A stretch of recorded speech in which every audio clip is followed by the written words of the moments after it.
ప్రపంచ కార్మిక దినోత్సవ వేడుకలు క్యాతన్పల్లి మున్సిపాలిటీ కార్యాలయం సింగరేణి సిహెచ్పి తాపీ మేస్త్రి హమాలీ సంఘ ఆధ్వర్యంలో ఘనంగా నిర్వహించారు.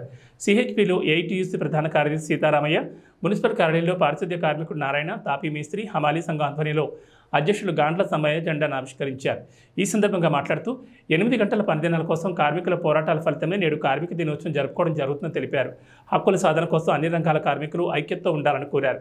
ఈ వేడుకల్లో కాంట్రాక్ట్ కార్మికులు, సింగరేణి కార్మికులు, హమాలీ, తాపీ మేస్త్రి కార్మికులు పాల్గొన్నారు.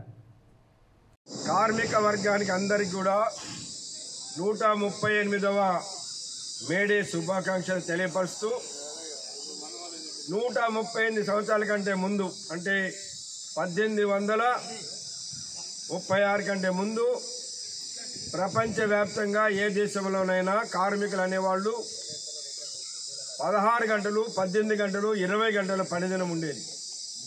కేవలం 4, 6, 8 గంటలు మాత్రమే ఇంటి దగ్గర ఉండేవాళ్ళు. అటువంటి రోజుల్లో మాకు 8 గంటల పనిదినం కావాలని అమెరికా దేశం చికాగో నగరంలో మే 1వ తారీఖు నాడు కార్మికులు పరిశ్రమలు బంద్ చేసి పెద్ద ఎత్తున ప్రదర్శన జరుపుతూ ఉంటే అప్పటి ఫ్యాసిస్ట్ ప్రభుత్వం ఆ కార్మికుల మీద కాల్పులు జరిపింది.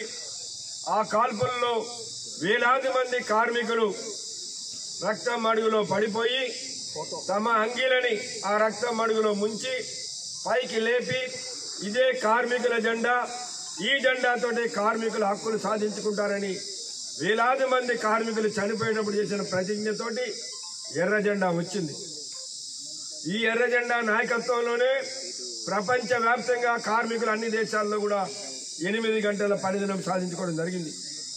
ఇవాళ సామ్రాజ్యవాద దేశం అమెరికా అయినా, లేదు బ్రిటన్ లాంటి దేశాలైనా, కమ్యూనిస్టు దేశాలైనా, సోషలిస్టు దేశాలైనా, ఏ దేశంలో ఏ రాజకీయ పార్టీ ఎవరైనా కూడా కార్మికులు అనేవాళ్ళు ఎర్ర జెండా మేడేని ఎర్ర జెండా ఎగురవేసి జరుపుకోవడం అనేది జరుగుతూ ఉంది.